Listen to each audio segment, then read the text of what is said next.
Hey there, viewers. Welcome back to the Self-Made Auto Channel. We're out here in the 2018 Jeep Compass. Started up money lights on, 83,000 on it. Apparently, though, if we drive it, ABS, a bunch of other lights come on, and somebody has replaced a wheel bearing. They had it at a shop, and they did the right front wheel bearing, I was told. So we just scanned her. Let's see what we have. We'll do this together, you and I. Okay, money light, right front wheel speed signal plausibility, implausible right front wheel speed received, implausible data received. Implausible data, right front, comparative fit, something going on with the right front wheel speed signal. And evidently that's why they put a bearing in it. Well, let's take her for a little rip there, bud, and let's get some data up on the screen, see what it looks like, if anything. I assume we have nothing. Wheel speed, front left, front right. And let me find the rear. And then there's a rear and a rear. We'll go to show selected, and let's go for a little rip and see what things look like. Oh, I'm surprised it actually looks like it's working there a little bit. Okay, well, let's see what happens. Pick up some speed here.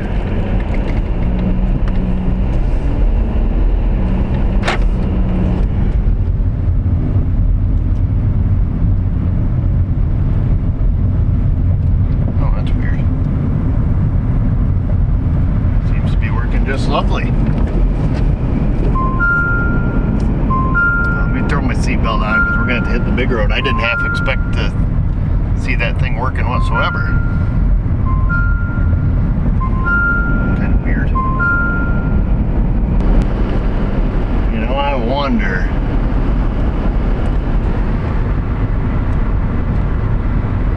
I remember what shop worked on this, and they called me and asked me if I could clear the codes on a vehicle that they were working on that they couldn't clear the codes on. And I'm vaguely remember that. I mean, it was a while ago, it was several weeks ago, and then I never saw them. And I'm wondering if this is it, because that right front wheel speed sensor is working perfectly fine. I did just pull over and clear the codes out of the ABS module and out of the TCM. I was kind of hoping the engine light would just turn off on its own once it received valid data. Kind of curious. Oh, there we go. Okay, there we go. Okay, so it broke right there.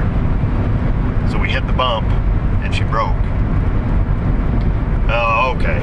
All right, so and then the dash just lit up. Okay, gotcha. Perfect. Well, let's pull over up here. Sometimes when active wheel speed sensors, when they throw a code, they shut down a circuit. And I'm wondering if that's what happened there. So let's just pull over and turn it off and turn it back on, just like it's a cell phone.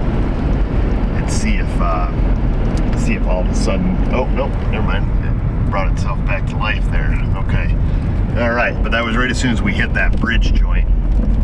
So let's go see if this does this again. Let's see if we can kind of narrow it down here. Probably dealing with some kind of wiring issue or connection or something there. Yeah, she's back active again. And then all the lights went out. Well, on the exception of the engine light.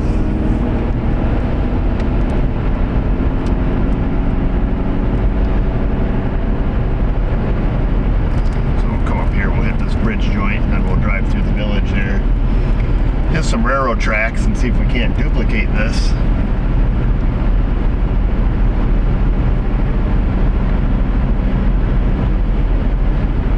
This bridge joint isn't really that aggressive.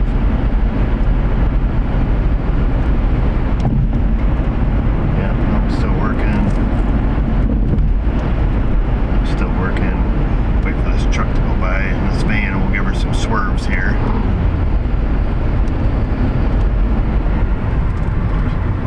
Still rocking pretty steady there.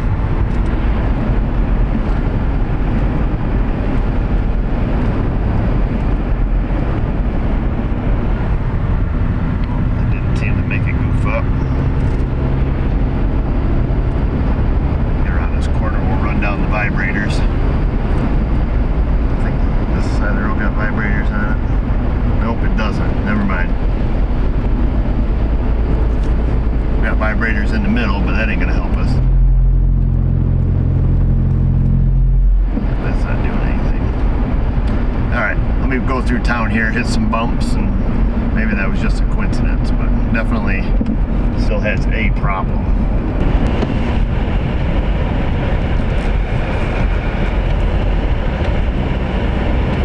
These tracks here are pretty rough.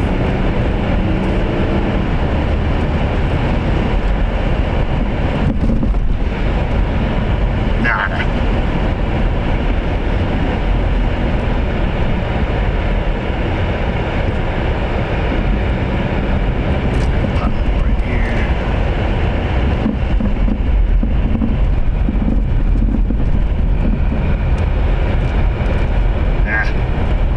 Smoothed out the parking lot. Let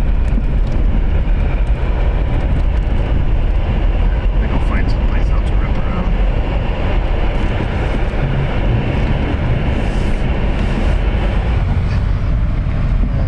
Tell if I had a little glitch there or not. All my test facilities are all messed up now.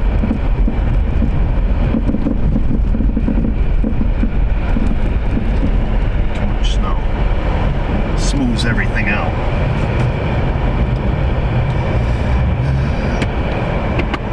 Needless to say, I'm not seeing correlation here. This is still pretty rough down here. Just gotta watch how hard to see the snowbanks because everything's covered up here.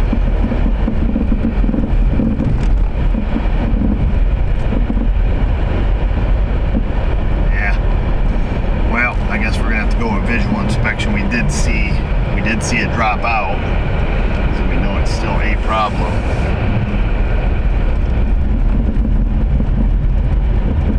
It doesn't really seem to be getting triggered here very easily.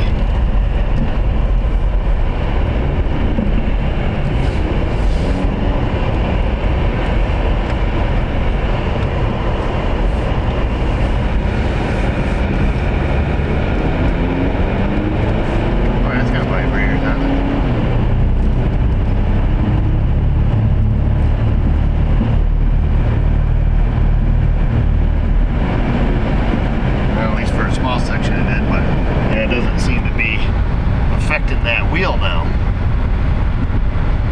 Oh, until I look at it, and then it did. Wow, just like that. So interesting. Let me.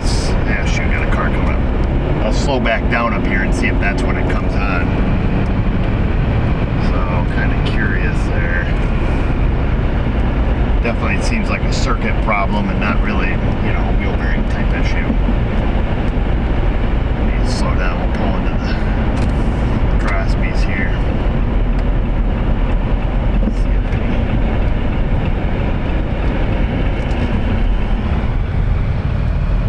No, still broke. Okay. And while we're here, better go get a little midday snack. And just as soon as I stopped, it kind of came back to life. So it seemed to be about the same time period that it, you know, went from high to, you know, back working. So might be a default strategy of some sort. Circuit goes bad, times it out for a certain amount of time. I'm just speculating, but it seemed to be about the same amount of time for it to turn back on, if that makes sense.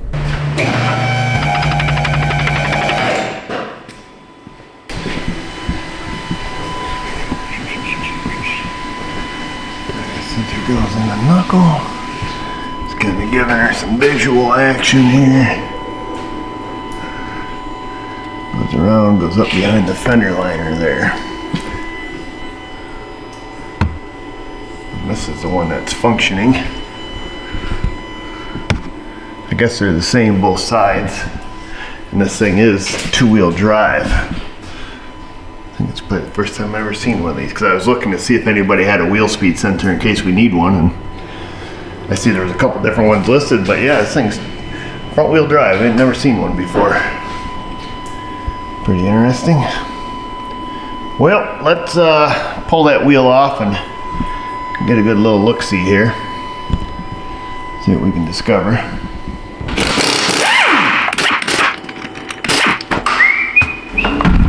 Whoa, dude.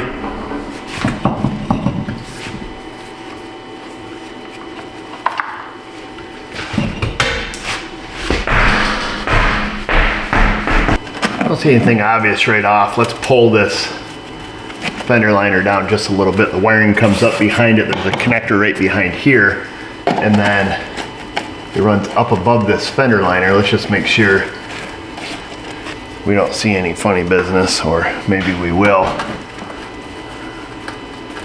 I don't think we have to pull the whole thing down, but maybe just enough to give us a little bit of access here.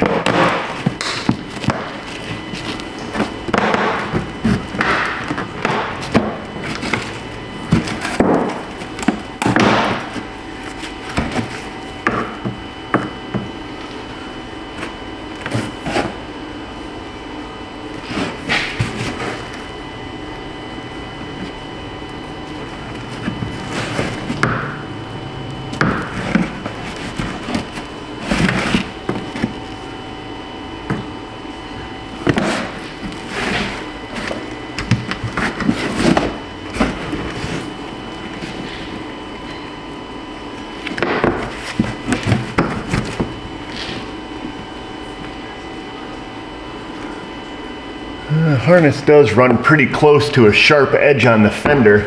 It looks like it comes up and then goes this way and then out by the headlight. Let me take a couple of these screws out, pull this down a little more. There's a sharp edge of the fender and the harness is running right tight to it. And I hate to overlook something there. All right, false alarm, folks. Nothing there. What the harness was just laying against it. Wasn't even rubbed through the tape yet or the poly loom. So I don't see anything. Nothing obvious. Wiring harness doesn't look like it's been touched. Hasn't been to a body shop yet. Because I know what shop this came from, and they do body work. So I just wanted to make sure that they didn't do body work in this area, and then hide it. You know what I mean? If you worked on cars long enough, you know. Not all body shops are bad, but they're usually not real fond of wiring. Or sometimes I imagine it probably just goes unnoticed. So one thing I want to know is if we unplug this wheel speed sensor, does it go open circuited and scan data? You know what I mean? Does it show, 300 miles an hour or whatever that was stuck at? Because the code is quite generic. When I looked in service info to see what the code set criteria was, it's basically just a circuit problem with the wheel speed sensor. That's it. Nothing specific. No open, no short, just a circuit issue. And I've got the scan tool over there on the counter showing this right front wheel speed sensor.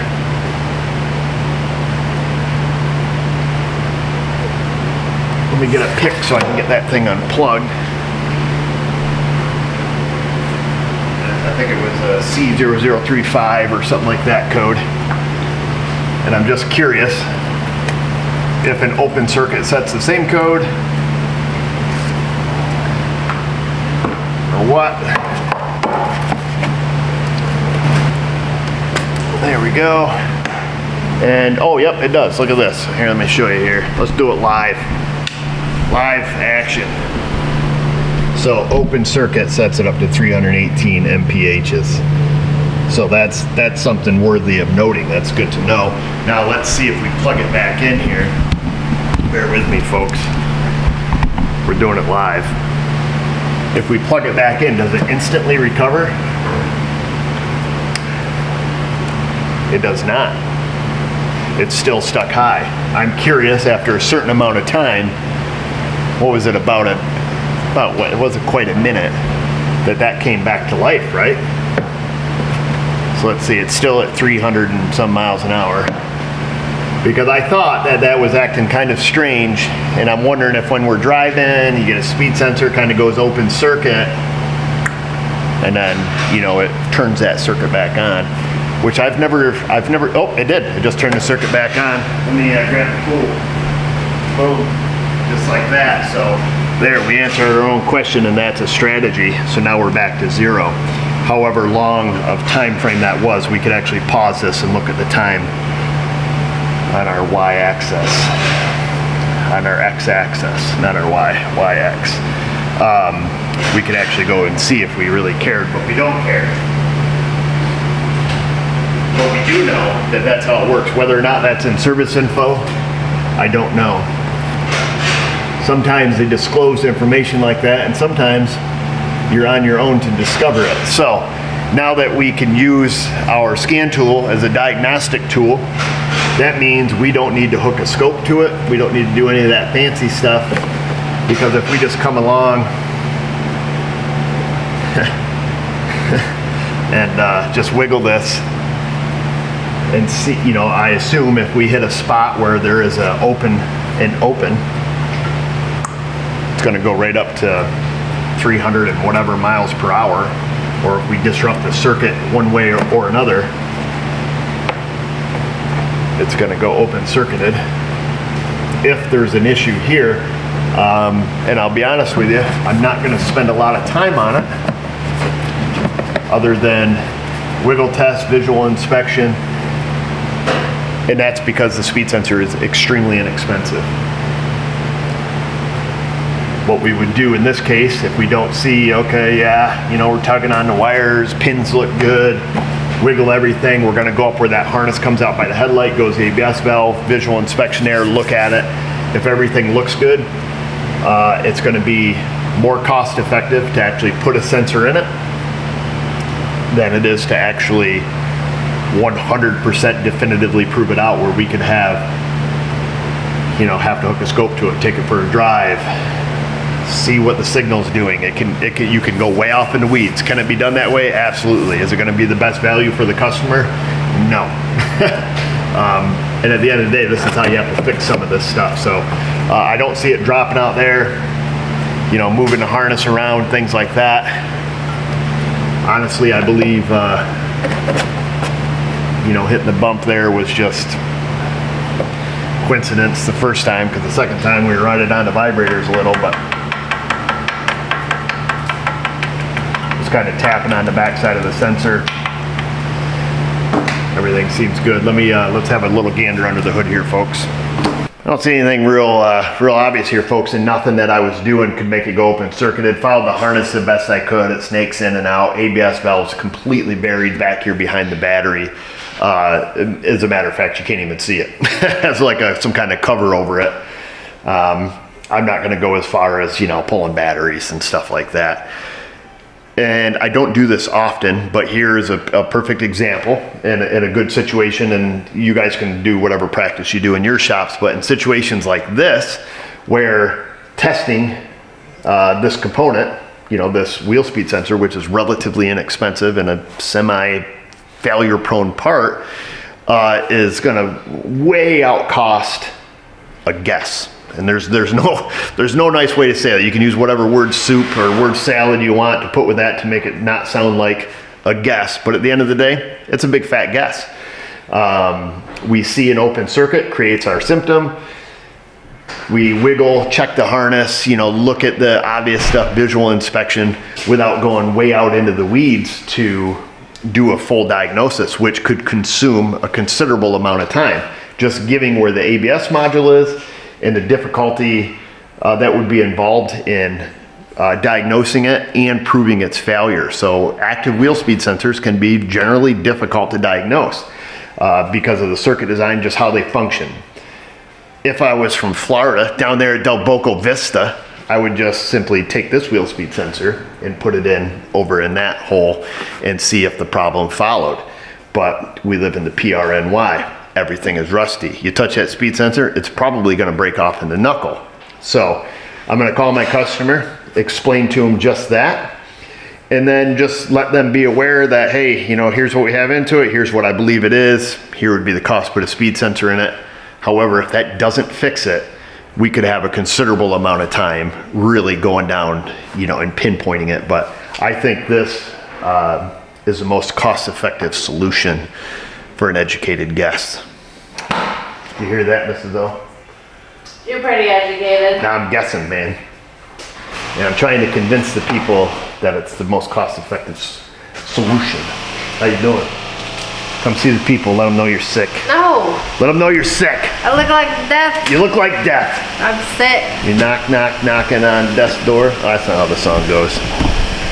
Anyhow, Mrs. O's sick. I gave her my cold. Shouldn't have been kissing on me. It's probably more like you breathing in my face I all wasn't night. breathing in your face. Oh, don't breathe in. You're a mouth breather. Don't breathe in my face. It's because I can't breathe through my nose. Oh, okay. Anyhow, folks, speed sensor shows up.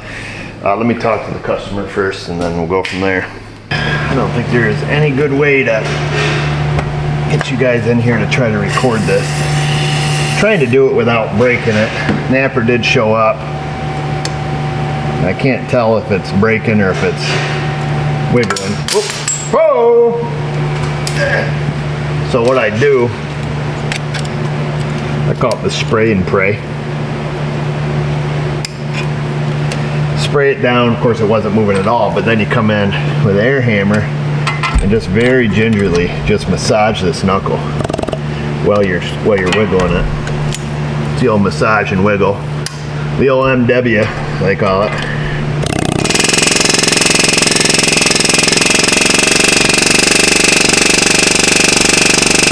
Whoa, easy fella. And hopefully that kind of cracks the rust loose and gets some of the penetrator down in there. Now this wasn't moving at all when I initially started.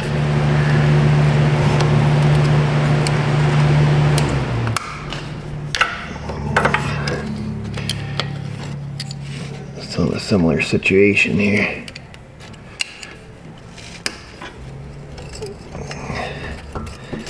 I think maybe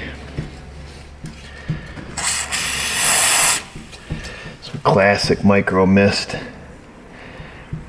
Let's get a screwdriver here. Well, actually I got a little pocket screwdriver here. We don't need to pull too hard, but we just need a little leverage. Oh, sick. Look at that. Huzzah. Can't believe we got that out without breaking it. I should have got you guys from the beginning, but I thought, sure as sugar, that thing was just gonna snap plumb clean off, as they say. All right, now before we get too wild, let's see if the old napper one's cracked without opening the box or opening the bag. That end appears to be correct. Let's check out the other end here. Oh, look at that. It conveniently has a hole right there. Let's see if it plugs up. We need to get some of this rust chunks off here. It's kind of in an inconvenient spot to get with a whizzy wheel. So we're using a brake caliper file. I know this is the end that has the file on it, but it's got kind of a chisel point on this side too, which works really great for scraping off the big hunk of chunks. There we go, there's the big chunk.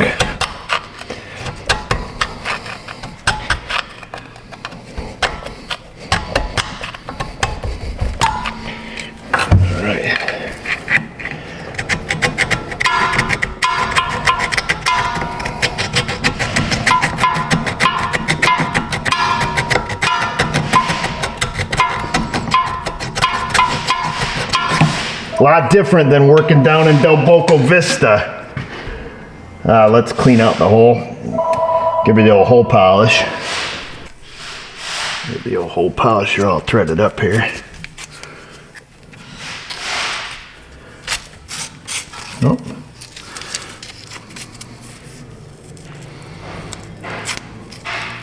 Come on now.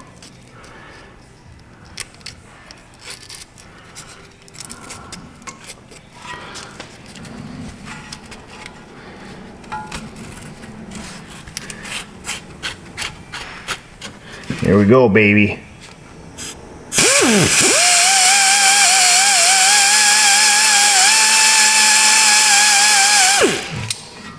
Mint enough.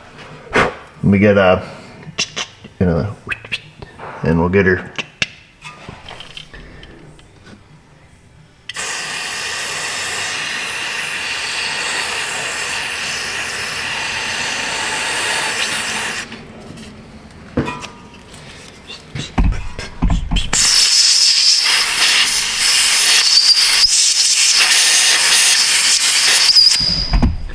before somebody flips out, this is not the style speed sensor that goes into the bearing, in case that's not obvious. This reads off the back of the bearing. On the magnet. And then this little guy should slip in there. We might have to give her the old hole polish again. Yeah, I thought perhaps we did. I didn't think it removed that much rust. Our sandpaper here got all plugged up with the gobbledygook. So we'll just go, we'll go like that. We'll put the dirty side in. Wind her up like that. She's pretty girthy. She doesn't want to fit down in there. Let's see.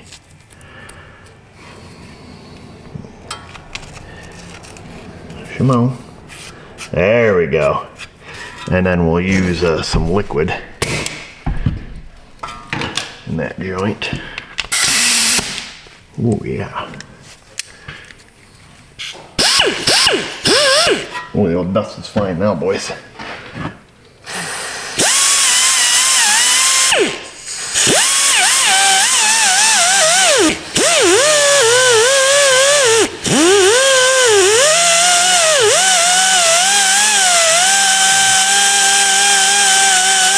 Give her the right crosshatch. Oh yeah, paper stayed nice and clean. We slip her in now. Oh, it's very tight. Let's see. Let's see. Try this again.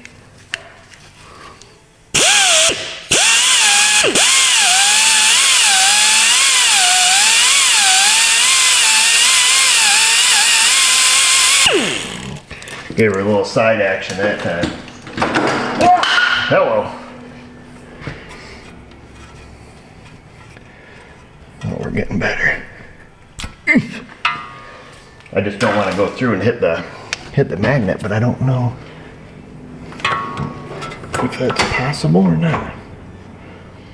Oh, I see. Yeah, no, we're in good shape for the shape we're in. We can totally bottom this thing out without worry. So that's what we're gonna do. Now that I see how it's designed in there, we're gonna get her done. Get her done.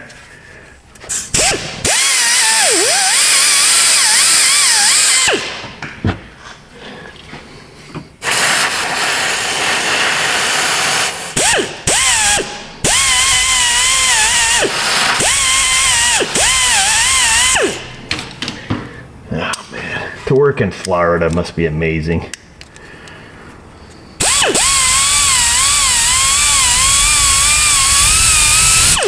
Where every 5-minute job is a 5-minute job.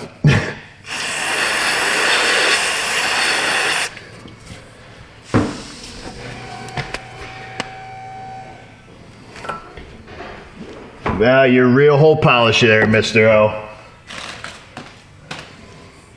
I think it's as good as it's gonna get. Oh yeah, she'll slip in very nicely now. So it guides in on these ribs. It's ribbed. Very pleasurable. But so it does fit firmly, we'll say.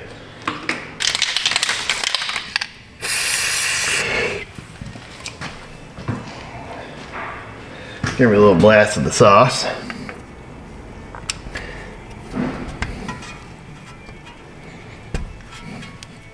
Hello.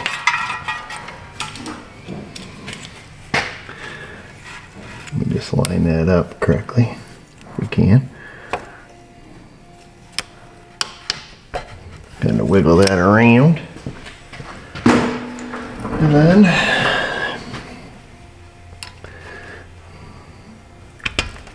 get in there, you socket head. I think that's what that thing's called, the socket head bolt. But it doesn't use a socket. Looks like a socket though. Oh, thought I had you started. I do now. I'm just gonna very lightly leave that snugged. We're gonna get the torque wrench. Torque that to factory specs. as we always do. In the meantime, I'm going to kind of loop our hula hoops up and around here wherever they belong. And we're going to plug it up and go for a rip there. Now, some of you are saying, well, you know, you could have pulled it out and just took the rust off the top of it and you'd have been good to go there, Rocco. But that's good to know. Different symptom. Unwanted ABS activation usually comes when we're looking at an air gap issue. This was not an air gap issue. This was a circuit issue. So two totally different problems. Good suggestion, but two totally different problems. I just wanted to print out the codes that we're in it currently because it has this code for the start, stop, disable switch 1-2 correlation, and I don't know. I mean, it's down here where the old big gulp can get pushed on it. And I don't know if that's the start, stop switch it's talking about, but it seems to work, but it must have some kind of redundancy if it has a correlation code. So I wanted to save that, and then we're going to go through and we'll erase everything. And we'll take her for a little rip there, and I just want to revisit that code in case the money light was on, you know, as a result of that, or maybe that's an old history code, hard to say. Let me just go into, I've never had to look at anything pertaining to the start-stop system other than, you know, the common battery failures that we often see. So we'll go live data, and we'll just see if there's any data in here for that switch.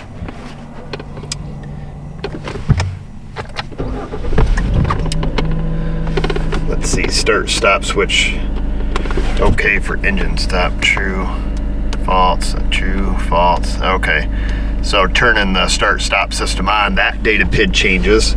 I don't know what else it has, if there's anything.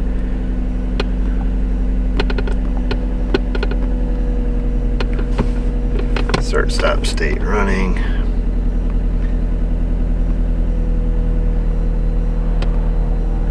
Okay, well, I'll look up that code set criteria when I get back. I just didn't want to lose that that code number. First, we're gonna see if we resolve this issue. I'll get this up and we'll go for a little rip.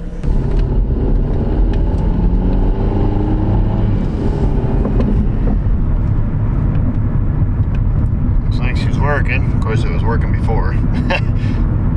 Until the situation was right.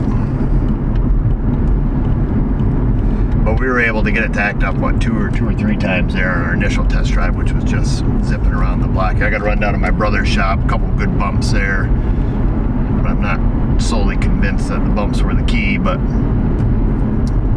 we'll find out.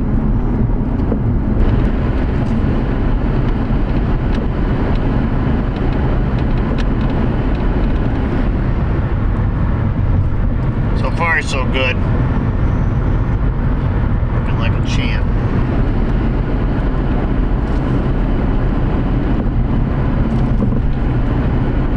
There's a bridge joint up here that's semi-aggressive.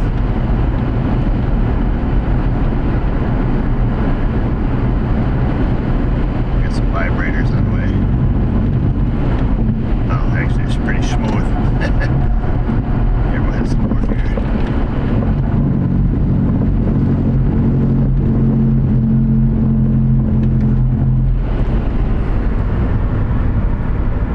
Passing the vibration test. We got a set of tracks up here.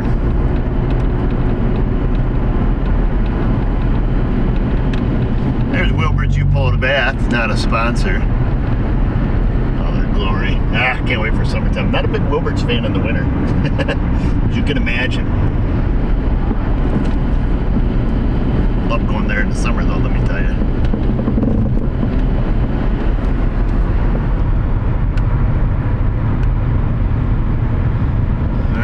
Good. Well, I'm gonna turn around. I'll let you know if she clunks out on us. Well, I've driven quite a bit further than we drove the initial time, and I haven't had so much as a hiccup out of it. So I feel pretty confident as I can. That's it, folks. Easy peasy. The Jeep's fixed. Appears to be. There's very few instances where I'll do something like this, and it's usually if it's more economical to do it like this than it is to spend, literally probably more than an hour to diagnose that circuit. And like I say, active wheel speed sensors can be difficult at best to diagnose. A lot of times with these, it is a matter of, swapping side to side if it's possible. Rarely is that possible in our environment. Substituting a known good sensor, kind of similar to what we did, except we didn't know if it was good because it was new. And that's always a, roll of dice. Although I've never had a Napa wheel speed sensor haunt me, and I've installed lots of them. But yeah, there's only a few situations that will promote this style diagnosis, if you will. And I think anytime I've done it, it's usually worked out in my favor. So I guess that's it. I just don't want to influence you as an influencer because I'm on the TV and the YouTubes. So that makes me an influencer, according to Google. I don't want to influence you or lead you along to say this is how you should diagnose vehicles. Like, hey, my truck's got a misfire. Let me get on eBay and Amazon and order, 8 new injectors, 8 coil-on plugs, and 8 spark plugs. Good thing they're only $20 for all of it. Use your noodle. Don't be stupid. That's what I tell my kids all the time. Look, don't be stupid. So we'll leave it at that. Take it as you will. Go in that comment section, but don't be stupid down there either. Insty, Facebook. That's where we're at, folks. And just remember, viewers, if I can do it, you can do it. Thanks for watching.